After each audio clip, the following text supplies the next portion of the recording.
Joining us now is the Chairman and CEO of J&J, Alex Gorsky. Alex, thanks for having us here in your store. Well, hey, Meg, great to have you here. I mean, look, this is the home of Johnson & Johnson for over the last 130 years, right here in our company store. And yeah, we're excited about the analyst today. We're going to be talking about our consumer business as well as our medical device business. So your pharma business is the biggest, but your consumer products are some of the best-known brands that J&J has. And some of the news you announced this morning is you're relaunching your sort of historic, iconic Johnson's Baby line to try to keep up with new trends for parents. Tell us about what you expect that relaunch to accomplish. Well, we're really excited about what we're doing with Johnson's Baby. And, you know, the beauty of a brand like Johnson & Johnson is, you're right, it does span all of healthcare.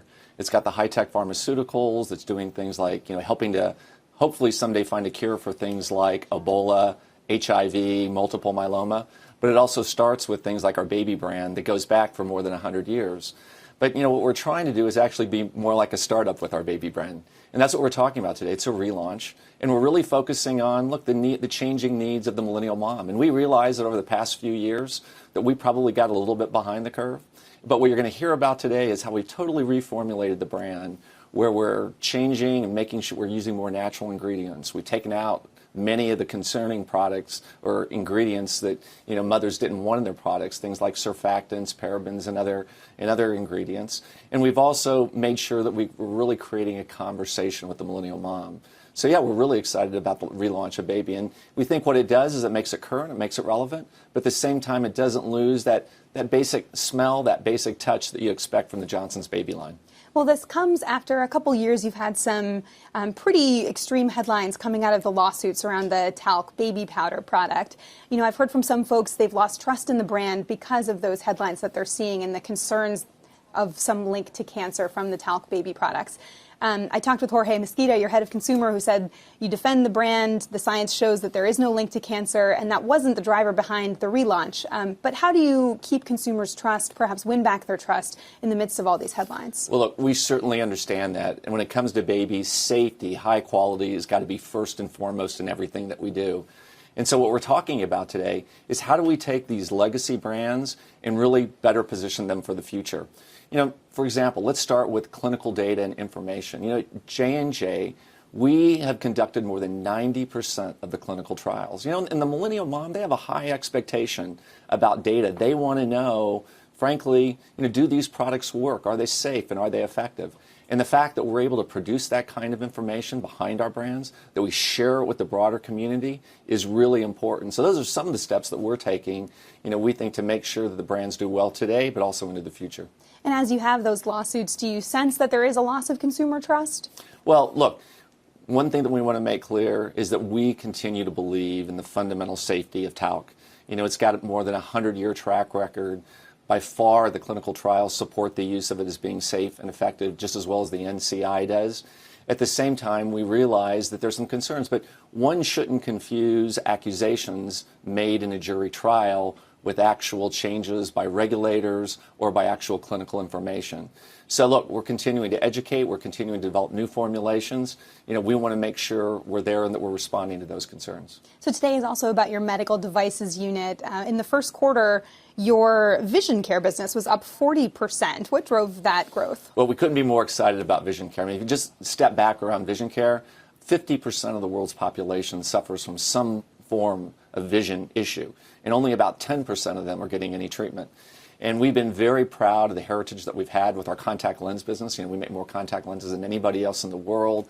We've had more than 7 new product launches over the last few years. And we have a great cadence where we expect to launch about 2 new types of contact lenses. And look, and these are things for astigmatism, presbyopia, beauty, a wide range of needs, for consumers and patients. But we've also added onto that recently our intraocular lens business, the former Abbott Medical Optics that's now part of Johnson & Johnson. So we have a very comprehensive contact lens and cataract business, and we think that it's really going to help us transform that category and continue to move forward. A lot of your competitors are looking at splitting up. Pfizer, for example, was looking at options for its consumer products business. Have you considered doing that? Is there pressure on you to consider doing that? And or would you consider buying Pfizer's unit? Now look, we think the best position for the Ford is we want to be the broadest, best healthcare company in the world. And regardless of whether it's a pharma approach, a medical device, or even a consumer approach, we ultimately want to help patients and consumers, find a solution for their particular need. And so we think being a broad base helps us better understand what patients and consumers need. And frankly, we think it's what's contributed to a really strong business performance over 25, 20, 15, 10, or 5 years. And look, we're always on the hunt for new opportunities. And we'll be talking more about that today, in fact, at the Investor Day here, talking about some of the acquisitions that we made. For example, just over the last couple of years, we've invested over $40 billion, and we've made more than 50 acquisitions, some tuck-in, some mid-size, some somewhat larger, all trying to better position ourselves. Well, I know today's focused on medical devices and consumer, but I have to ask you about Trump's drug pricing plan, which he rolled out last week. And the market basically shrugged. A lot of drug analysts said this isn't going to do much. Do you think that plan is going to affect your business? Well, we're still analyzing it. There's a lot of documents. In fact, when we took a look at it on Friday, I think there were almost 150 questions in that request for information. So obviously, it's still early days. But at the end of the day, if we make sure that, look, there is better transparency in the current system, if we can lower out-of-pocket costs for patients, if we can allow the government, in many cases, to get rid of some of the aberrance around negotiation, we think those are good things. But through all that, we've got to make sure that patients can still get access to new innovation, that there's still a proper incentives in place for new innovation. So I think it's still very early in the process. We'll have to see how it all comes together, but I think those are some of the issues that we're going to be focused on. Melissa, you've got a follow-up? I do, and it's a follow-up to specifically what you guys are talking about in terms of drug pricing. I mean, Alex, I understand that it's early days, and you're still looking at how this plan could potentially work out for Johnson & Johnson, but there is one specific drug that could feel an impact, and that's Remicade, which is covered under Part B on Medicare. And if there is some negotiation introduced to some Part B drugs or a movement of Part B drugs to Part D, that could directly impact how much consumers are paying for that specific drug. Have you taken a look at that, even done back of the envelope calculations as to how that could impact your business? We certainly have, Melissa, and you're right, it's a very complex issue as you talk about Part B to Part D. But I think one of the things that we've been looking at in our pharma business, particularly Remicade over the last few years, is looking at our entire immunology portfolio.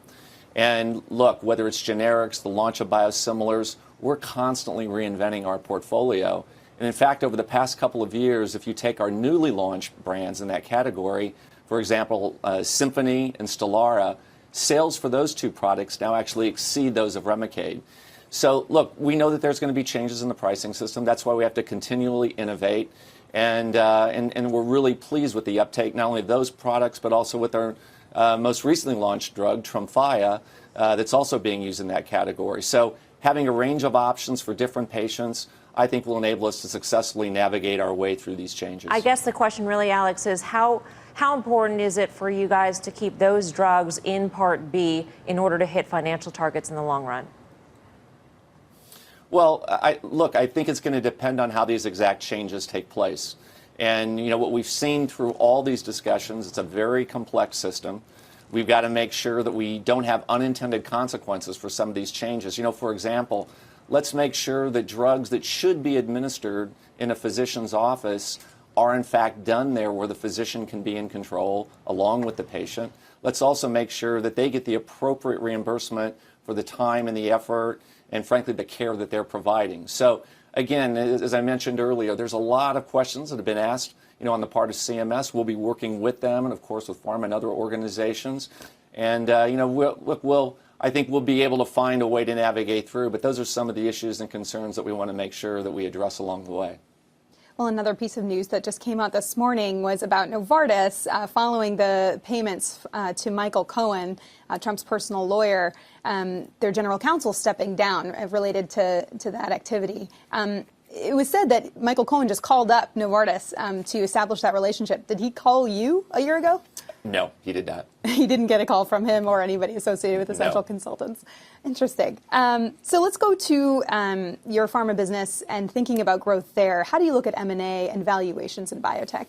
Well, look, we're always looking for new product opportunities. And I think one of the reasons we've been so successful, and we launched more than 15 compounds over the last 5 years, 7 of which are billion-dollar brands. And by the way, these are things that are helping to ultimately find a cure for multiple myeloma, for lymphoma, for prostate cancer, is that we've been agnostic about the sourcing of our R&D.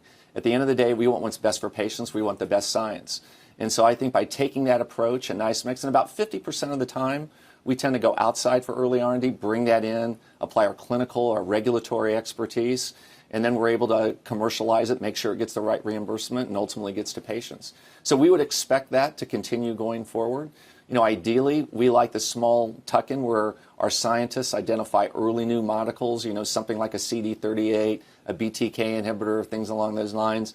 And due to the fact that we have a unique insight, we can then identify that and, again, put it through the clinical development program, get it approved, and create a blockbuster. All right, Alex, we'll leave it there. Thanks so much for having us here. Thank you so much, Meg. It's great having you here at Johnson & Johnson today. Thank you. Hey there, thanks for checking out CNBC on YouTube. Be sure to subscribe to stay up to date on all of the day's biggest stories. You can also click on any of the videos around me to watch the latest from CNBC. Thanks for watching.